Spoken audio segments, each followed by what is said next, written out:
All right. Hey guys, it's Luke, and today I'm going to go over a post I made, I don't know, quite a while ago, and it's something that we get a fair bit when referring to speed work for the marathon training segment. So the big thing is usually, do I do my speed work at my actual race pace or what the equivalent is? And by that I mean, let's say you put in, you want to run X time for the marathon and it spits out an equivalent 5K pace, and that's what's going to populate your marathon plan, especially if you're using a plan in Final Surge.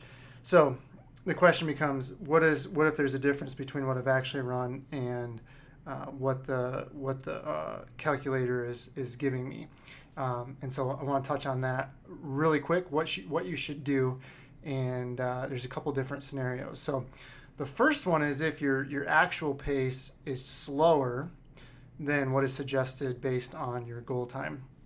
If that's the case, then I would usually have the athlete do the slower pace. And so you might be asking yourself why. And the answer to me is we're not really trying to improve our top end 5K speed during the marathon. It's just not the priority of the segment. We're trying to get some speed, and I'm using the term speed loosely, right? When I'm referring to marathon speed and more, running faster than relative to marathon pace, right? And so in other blogs I've talked about, that might actually be more like just improving your lactate threshold pace, right? So I don't think we need to be all out in these 5K paces. And the truth be told, if I tell you you can run, a certain pace, a lot of times that's cheated down. So if I tell you the slower pace and you cheat it down, then the damage done isn't as significant. So there's a few different reasons why. But of course, there's definitely going to be exceptions to this. So in general, I think if you're not really racing, if you're definitely not racing 5Ks over the summer, then go the slower paces, right? Because how many times are you seeing it, if you're following us in our groups and everything, how people are like, oh, I'm just so, I'm running everything faster, but I'm getting tired. And then they get to the weeks where, they get into those 8, 9, 10 mile tempo runs and they're running 50 to 60 miles a week and they're just bonked, right? And so I think it's kind of a measure we can take to get some work in, help prepare you to run marathon pace for a long time, but not overcook you, right? So again, if you're not running those races over the summer, then I would strongly urge you to go a little bit more conservative and maybe just do what the equivalent pace is, and not your faster actual pace, if that's your situation. Of course, there are exceptions to that rule, where if you are running some races over the summer, right? So if you are training through, let's say, June and July, and you have some local 5Ks that you're doing, then sure, you could do your actual goal race pace on that, because then you would just switch over and run your marathon pace for the rest of the stuff. But and I get, like, a lot of times you're just trying to establish some baselines and things like that. So if that's the case, then yes, you definitely have kind of that freedom to go do that. But even then, I don't know if I would do it all at the faster pace. I would maybe work into that over the course of the training. There's a couple ways you could do that. It could be gradually running faster over the workout individually. So if you have 12 by 400, maybe doing the first 4 at a little bit slower pace, next 4 at a little bit faster pace, and then the last 4 at your goal 5K pace. Something like that. It doesn't have to be exactly like that, but just something along that trend line. Or just kind of gradually taking your time week by week and ratcheting up the pace. So if that first week has 12 by 4, maybe you do the 400s at the slower pace. The next week's 8 by 600s, and you kind of maybe go cheat it down a second or two. And then so by the time you're in the 800s and the Ks, you're in a position where you're running that full 5K pace, and then running a couple races, and then transitioning out of speed into the strength, and you'll be fine. But I definitely, for the most part, err on the side of caution and use the slower paces, especially if the runner doesn't race a lot of shorter distances, or they haven't in a long time, and they consider speed work a necessary evil. I don't think you necessarily have to make it harder on yourself than need be.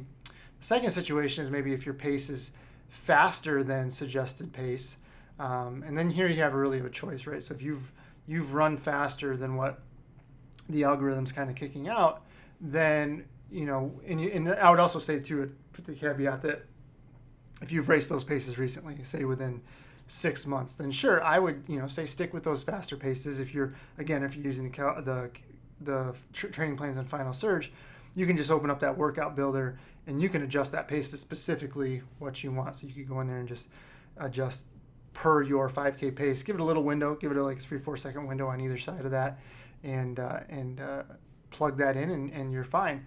But I think if you don't race often or you're new to the marathon, then I would be careful with this, right? Because again, you have to look at the scheme of things. We're not necessarily looking to improve our overall 5K ability in the marathon segment. We're looking to improve our marathon ability. So we don't necessarily need to go crazy on these speed workouts.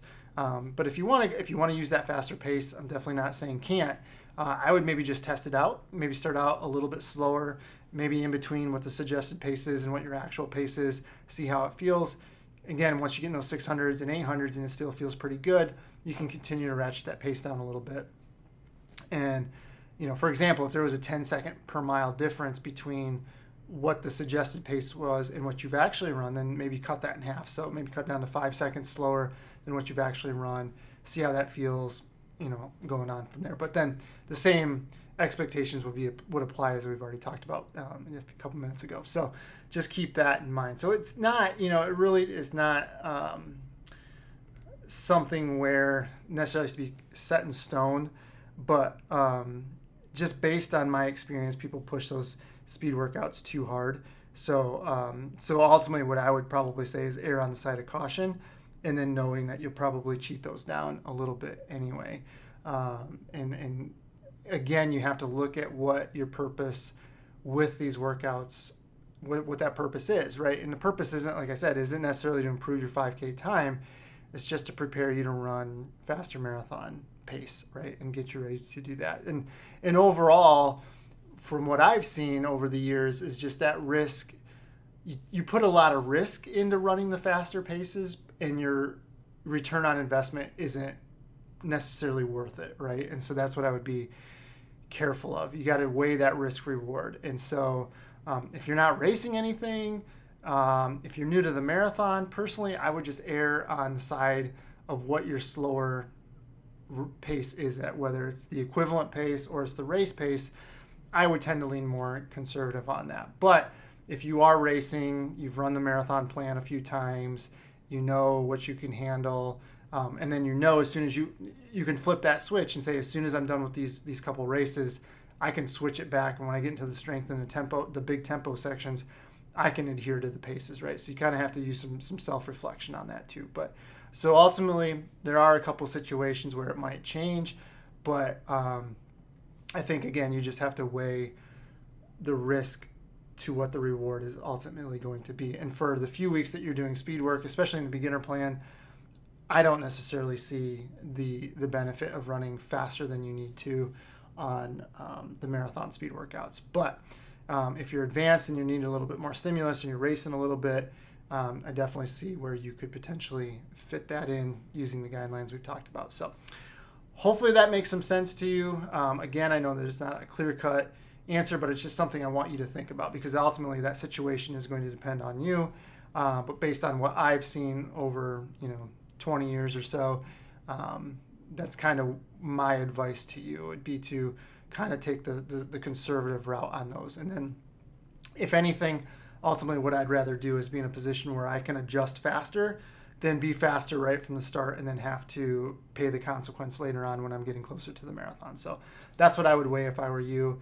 And hopefully it all works out for you. So, all right, that's it for today. I will talk to you later. See ya.